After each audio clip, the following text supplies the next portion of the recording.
En esta parte veremos algunos de los efectos negativos que tienen estos artículos que justifican y explican la necesidad de anularlos, así como los argumentos utilizados por el gobierno que no son verdad. Facilita el blanqueo de dinero y pérdida de prestigio del Uruguay. Facilita la informalidad. Facilita a los bancos a dejar de prestar servicios financieros gratuitos. Mentiras del gobierno en la defensa de la LUC. Atenta contra los derechos de los trabajadores.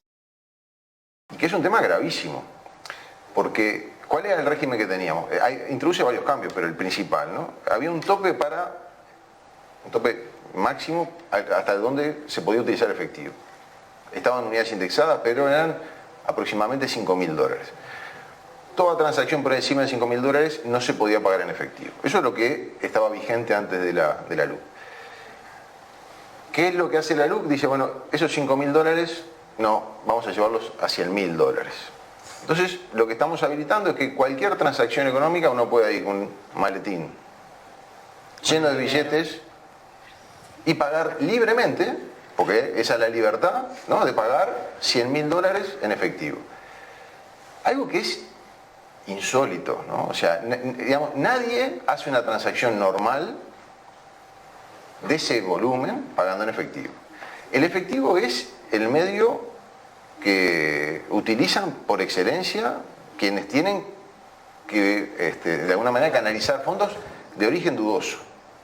Narcotráfico, trata de blancas, venta de armamentos ilegales, lo que sea, pero toda operación ilegal trata de canalizarse a través del efectivo. Dicho esto, es decir,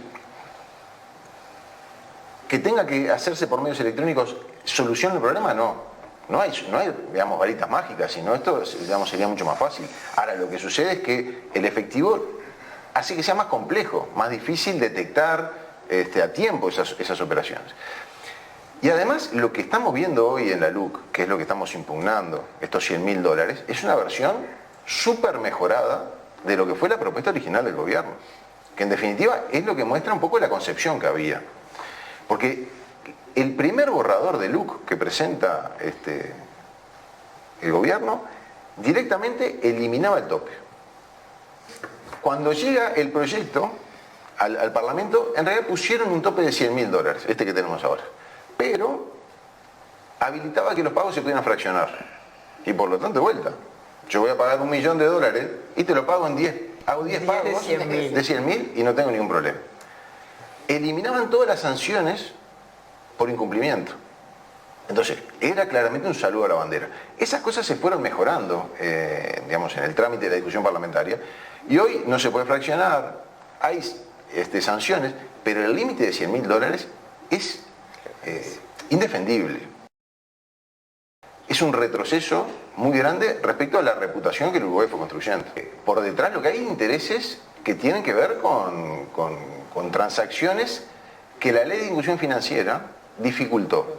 ¿Por qué? Bueno, porque venía gente con plata dispuesta, por ejemplo, a invertir o a comprar algo, pero que no podía justificar de dónde había sacado esa plata y esa transacción no se hacía. Entonces, no es que el objetivo sea, vamos arriba, promovamos el lavado. Simplemente es facilitar el mercado, que el mercado funcione de mejor manera, que se hagan más transacciones, que haya más inversión. No me importa mucho el origen, pero me importa que esa plata venga. Lo que pasa es que esas cosas, y más en el mundo que vivimos, cada vez tienen consecuencias peores, ¿no? Porque el mundo, digamos, cada vez está tratando de promover mayor nivel de cooperación entre los países para combatir esto que es un flagelo, ¿no? O sea, porque en definitiva es muy fácil después hablar de los problemas de la droga y en definitiva no tener una actitud de cooperación, porque esto es un problema global y por lo tanto requiere una respuesta global, y la respuesta global requiere cooperación. Entonces, si lo que nosotros hacemos es desmarcarnos y tratar de facilitar la cosa para que venga la plata acá porque nos sirve que venga la plata, me parece que no es el camino. Y eso, a la larga, los países, el mundo más avanzado, lo termina cobrando. Entonces creo que son malas señales. El camino que se había tomado de ir justamente hacia darle, ¿no?, apoyar más estas medidas restrictivas, y que Uruguay, como decía Martín, ganó un prestigio en ese sentido, porque Uruguay estaba denostado como un país, ¿no?, donde se lavaba dinero, y era, ¿no?, esto que decían de las listas negras. Estábamos ahí con estas políticas, se fue ascendiendo. Estuvimos en una lista gris por algunas otras consideraciones, y bueno, habíamos mejorado, y ahora por otras razones, pero yo creo que todo está vinculado, porque cuando la OCDE mira un país, mira todo, no va a mirar solo un punto, y digamos, camino de retroceso es algo que es peligroso, ¿no? O sea, puede traernos alguna ventaja inmediata en algún tema, como atraer capitales a la construcción de Punta del Este o cosas del estilo. Y lo más importante, contribuía a mejorar las herramientas de combate a la informalidad laboral. Y eso es un elemento central. ¿Por qué? Porque cuando uno paga a través de un medio electrónico, hay información, hay trazabilidad. Digamos, se puede saber cuándo le pagó, cuánto le pagó. Aquella historia de que yo te hago firmar el recibo y te voy pagando en 2 o 3 veces, y cuando lo pago en efectivo, vaya uno a demostrarlo. Cuando se paga a través de un medio electrónico, eso es trazable, hay información. Y eso, por lo tanto, mejora mucho los mecanismos de combate a la informalidad. Pero además, y fundamentalmente, lo que hizo la Ley de Inclusión Financiera, y que la LUC derogó, fue establecer que el pago en efectivo no era un medio hábil para cancelar la obligación laboral. ¿Qué significa esto? Supongamos un empleador que dice, bueno, yo quiero mantener a mi trabajador informal. En el pasado y ahora con la LUC, si se detecta esa situación, porque el Ministerio de Trabajo, el OBS, lo detectan, o porque hay una denuncia del trabajador, ¿no? Se detecta esa situación, el empleador tiene que pagar los aportes a la Seguridad Social que no hizo, más las multas. Con la Ley de Inclusión Financiera, que la LUC derogó, además de eso, estaba en cuestión el propio pago del salario, porque un pago en efectivo no cancelaba la obligación, y por lo tanto, un juez laboral perfectamente podía obligar al empleador a tener que pagar nuevamente el salario. O sea que aumentaba muchísimo el costo de la informalidad. Aportaba información, le generaba un costo contingente muy grande al empleador. Todo eso generaba condiciones de vuelta, no para resolver el problema de la informalidad. Porque no pero un gran estímulo. Porque... Para mejorarlo. Y un trabajador formal es un trabajador que tiene derechos. ¿Quién fue el primer y principal opositor a al proyecto de ley de inclusión financiera? Cuando se presentó. ¿Quién fue? ¿Quién fue? La Asociación de Bancos del Uruguay. En vos, porque ellos no querrían de su secretario ejecutivo, sí, que era Julio de Brun, sí, ¿no? Que mandó una carta, nos mandó una carta a nosotros con una serie de críticas, entre las cuales decía que lo que nosotros estábamos proponiendo era un misil, cito porque me encantó esa frase, por debajo de la línea de flotación, un misil en la línea de flotación de la rentabilidad del sistema bancario. Es que es una gran frase. Es preciosa, ¿no? Ahora, pero entonces, ¿por qué planteaba eso? Porque la Ley de Inclusión Financiera obligaba a los bancos. O sea, acá cuando se habla de la libertad, el principal obligado eran los bancos. Obligaba a los bancos a dar un conjunto de servicios gratuitos a todo el mundo. Dar cuenta, tarjeta plástica, todo eso. Cuentas, transferencias, claro. Es decir, a ver, antes si yo, digamos, alguien estaba en el interior y tenía a sus hijos estudiando en Montevideo y le quería mandar plata, hacía un giro por hábitat. Y eso tenía un costo. Desde la cuenta sueldo, porque la ley así lo prevé, se pueden hacer hasta 8 transferencias gratuitas por mes. Y la cuenta no tiene ningún costo. Entonces, ¿por qué los bancos se quejaban? Porque obligaban a atender gente que los bancos nunca les interesó atender. Porque les obligaba a dar servicios gratuitos por los cuales antes cobraban. La estimación que ellos hicieron fue que la Ley de Inclusión Financiera les implicó dejar de cobrar $10 millones de un día para el otro. Y uno se debería preguntar, si esto era tan buen negocio, ¿por qué no lo hicieron antes? ¿Por qué no ofrecían cuentas gratuitas a todo el mundo? ¿Por qué cuando una micro o pequeña empresa iba y golpeaba la puerta, le decían, no, yo para atenderte a vos te voy a cobrar tanto por mes, te voy a exigir saldos mínimos? Entonces, Quien diga eso sería bueno que aportara algún dato, porque es muy fácil hablar si uno no aporta evidencia. Entonces, el principal obligado fueron los bancos. Y se dijeron muchísimas mentiras, tratando de generar esa percepción. Entre otras, por ejemplo, la que comentaba recién, que el último que lo dijo fue Botana hace 3 días, ¿no?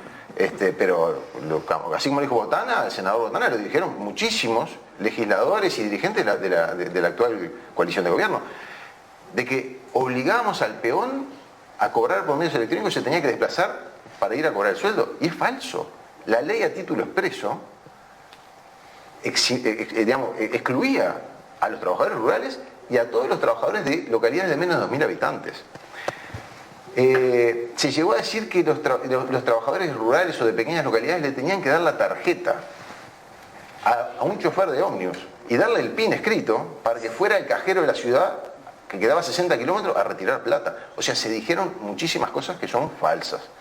Ahora, también en esto, uno podría decir, y volviendo a lo que comentamos hoy, el secretario de la Presidencia dice, esto lo votó la gente. Y en este punto es cierto, esto fue un tema de campaña, fue un tema que se explicitó, la crítica a la inclusión financiera. Ahora, ¿cuál era la promesa? ¿Cuál era la promesa que estaba en el programa del Partido Nacional, en el programa de la Coalición Multicolor? Devolvámosle la libertad al trabajador de elegir cómo quiere cobrar. Y eso tiene 2 problemas, una falsedad y un problema. La falsedad es que cuando yo digo devolverle, estoy presuponiendo que antes tenía esa libertad. Falso.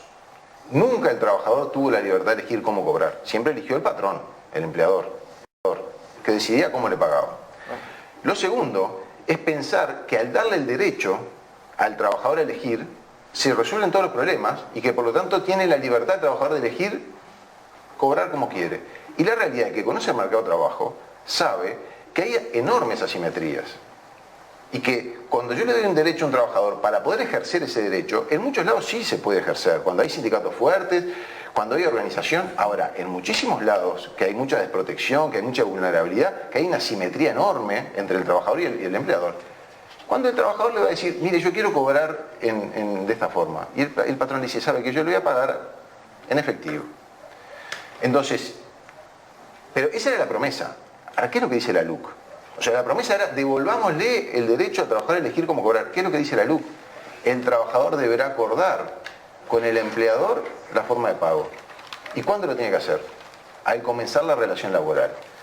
¿Alguien piensa que cuando yo empiezo una relación laboral, sobre todo si estoy precisando el trabajo, voy a estar en condiciones de negociar con el empleador cómo me va a pagar? Entonces, lo que la LUC hace es darle la libertad. Si sos Messi. Al empleador, claro, pero digamos, ¿qué es lo que sucede? Muchas de las críticas que se hacen a todo esto, lo hace gente que accedía al sistema financiero. Que accedía y que lo usaba. Pero la ley de inclusión financiera no pensaba en esa gente. Pensaba en el que no accedía, el que no tenía forma. ¿Qué hubiera pasado en la pandemia si no hubiéramos tenido una universalización del acceso a los medios de pago electrónicos? Estos artículos de la LUC facilitan el lavado de dinero, no colabora con la lucha contra el tráfico de drogas, genera desprestigio internacional de nuestro país. Al derogar la ley de inclusión financiera promueve la pérdida de los beneficios que el sistema financiero debía ofrecer a los trabajadores, jubilados y pequeños empresarios. Facilita la informalidad en las relaciones laborales en detrimento de los trabajadores más vulnerables. El gobierno defiende la LUC con falsedades y mentiras. Vota por sí. Para derogar los 135 artículos de la LUC.